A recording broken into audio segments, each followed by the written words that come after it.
Salut les amis, j'espère que vous allez bien, j'espère que vous avez la forme. Moi je vais super bien, vous voyez bien qu'il fait beau temps, il y a du soleil ici et je suis très content. Et c'est ça quoi. Donc pour ceux qui me découvrent ici pour la première fois, je m'appelle Emmanuel et sur la chaîne je parle de business, je parle d'entrepreneuriat, je parle en général de tout ce qui touche à l'argent parce que l'argent c'est une forme de liberté. Lorsque vous avez l'argent, vous pouvez faire vos propres choix. Donc c'est pour cela que je parle beaucoup d'argent sur cette chaîne quoi.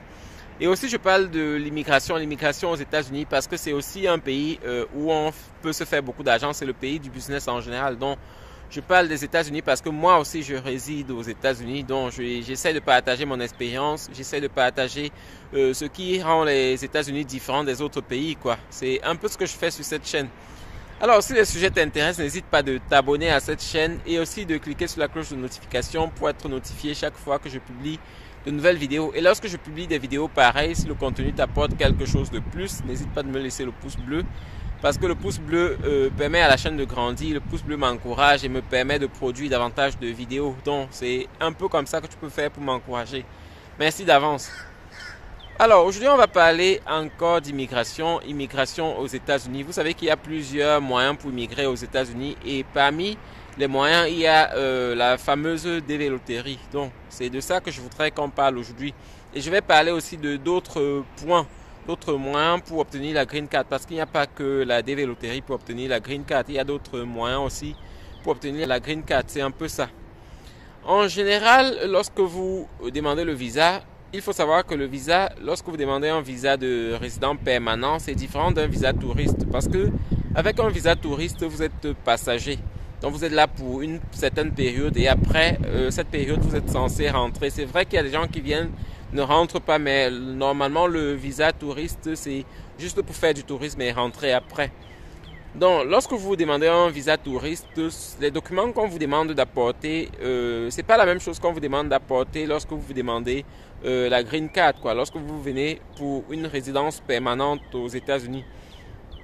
Et en général, lorsque vous venez pour une résidence permanente, on va vraiment vous checker. On va checker plusieurs choses sur vous, quoi. Et l'une des choses qu'on check en général et dont je ne vous ai pas encore parlé ici, c'est qu'on va checker toute votre vie en général. Parce qu'aujourd'hui, vous savez qu'aujourd'hui, la technologie est très avancée.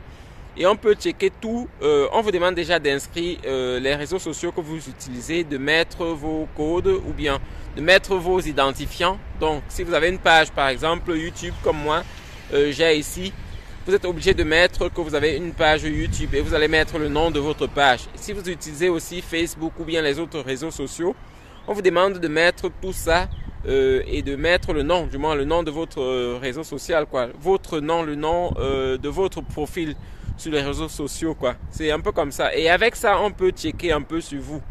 Donc, c'est vraiment important lorsque vous voulez vous rendre aux États-Unis, lorsque vous voulez immigrer aux États-Unis, de contrôler ce que vous postez sur les réseaux sociaux parce que tout ça, on a accès. L'immigration aux États-Unis, ils ont accès à toutes ces données-là parce que aujourd'hui, contrôler ça, c'est pas compliqué. On va mettre juste votre nom quelque part et ça va sortir toutes les informations dont on a besoin. S'ils ont besoin de savoir si vous êtes par exemple un terroriste, pardon, ça va sortir tout ce que vous avez fait.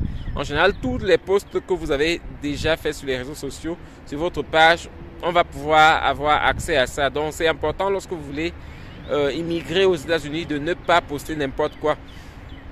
Et ça, c'est pas quelque chose qui est nouveau avec le nouveau président. Non, ça, c'est quelque chose qui existait déjà. Donc, on vous demande toujours de mettre vos réseaux sociaux, donc de mettre votre page Facebook. Si vous avez une chaîne YouTube, vous êtes obligé de la mettre aussi. Et en général, lorsque vous demandez le visa, ce qui est important, c'est de donner les informations vraies. Parce que si jamais vous donnez une information qui n'est pas vraie, si jamais vous êtes présent sur les réseaux sociaux et que vous dites que vous ne l'êtes pas, ça peut vous entraîner en refus de visa. Et vous savez que c'est très facile de contrôler. En général, lorsque vous demandez le visa, vous allez laisser votre numéro de téléphone. Et parfois, avec votre numéro de téléphone, vous avez déjà fait beaucoup de choses sur Internet, quoi. Et non seulement le numéro de téléphone, vous avez aussi votre adresse email que vous laissez. C'est par cette adresse en général qu'on va vous contacter. Donc, en général, lorsque vous voulez immigrer aux États-Unis, essayez d'être véridique dans tout ce que vous faites parce que chaque information fausse que vous donnez peut entraîner un refus de visa, quoi. C'est un peu ça. Et pendant la période où vous êtes, pour ceux par exemple qui ont participé à la DV-loterie, pendant la période où vous attendez, essayez d'être très prudent avec votre présence sur les réseaux sociaux. Essayez de ne pas poster n'importe quoi.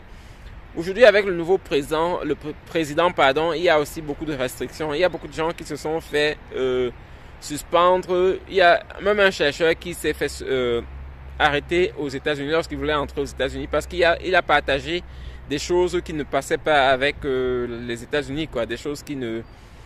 Du moins, on nous a dit que c'est des choses qui étaient contre les États-Unis. Donc, il a partagé ça dans un groupe.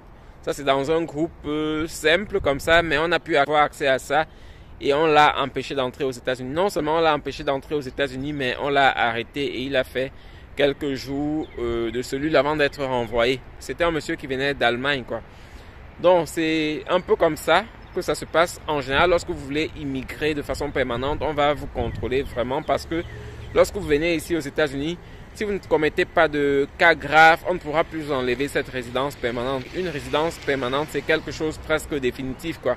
Et avec la résidence permanente, on peut obtenir la nationalité américaine après quelques temps. Avec la Green Card, par exemple, on peut obtenir la nationalité américaine après 5 ans. Donc, c'est important lorsque vous êtes dans la période d'attente de ne pas poster n'importe quoi, de ne pas commenter n'importe quoi, parce que même sur le président actuel, beaucoup de gens postent des choses bizarres sur lui. Essayez de les lire simplement, ne commentez pas de façon bizarre parce que ça peut vous causer préjudice.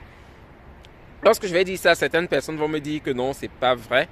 Mais en général, ça peut vous causer réellement préjudice, quoi. Et pour ceux qui sont déjà ici aux États-Unis, nous, par exemple, on a en général les moyens de se défendre. Donc, si par exemple, moi, je poste quelque chose sur Trump et que ça me porte préjudice, j'aurai au moins les moyens de me défendre devant la justice parce que j'ai accès à la justice et je peux défendre quelque chose. Je peux me défendre facilement. Je peux dire que non, j'ai pas pensé ceci ou bien j'ai pas écrit cela. C'est plus facile pour ceux qui sont déjà aux États-Unis de se défendre. Par contre, pour ceux qui ne sont pas encore aux États-Unis, c'est beaucoup plus compliqué.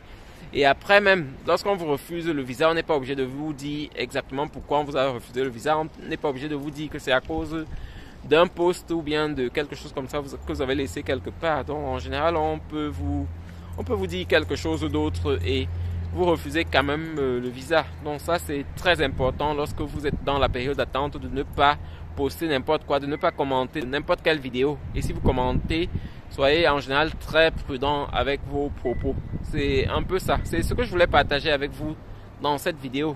Si elle vous a plu, n'hésitez pas, comme je vous dis toujours, de laisser le pouce bleu et surtout de partager cette vidéo avec d'autres personnes parce que plusieurs personnes peuvent gagner par exemple la DV Loterie et ne pas pouvoir immigrer aux États-Unis à cause d'une chose pareille, à cause d'un post qu'elles ont fait quelque part.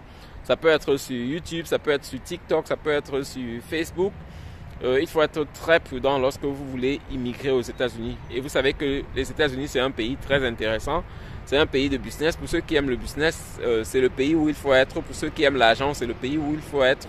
Ce qui est bien ici, c'est qu'on vous permet de travailler autant que vous voulez, autant que vous avez la force. Ce qui n'est pas le cas dans d'autres pays occidentaux, quoi. C'est ce qui fait que la plupart des gens qui viennent aux États-Unis s'enrichissent un peu plus vite que les gens ne le font dans d'autres pays parce qu'on vous donne accès vraiment de travailler. On ne gère pas ces genres de choses qu'on a par exemple en Europe de dire que vous ne pouvez faire qu'un certain nombre d'heures par semaine, des choses comme ça. Ça n'existe pas aux États-Unis. Lorsque vous avez la force pour travailler, vous travaillez autant que vous voulez. C'est un peu ça. C'est ce que j'aime ici aux États-Unis. Et déjà, les impôts sont très réduits. Donc, lorsque vous travaillez beaucoup, vous ne payez pas non plus beaucoup d'impôts comme on le fait ailleurs.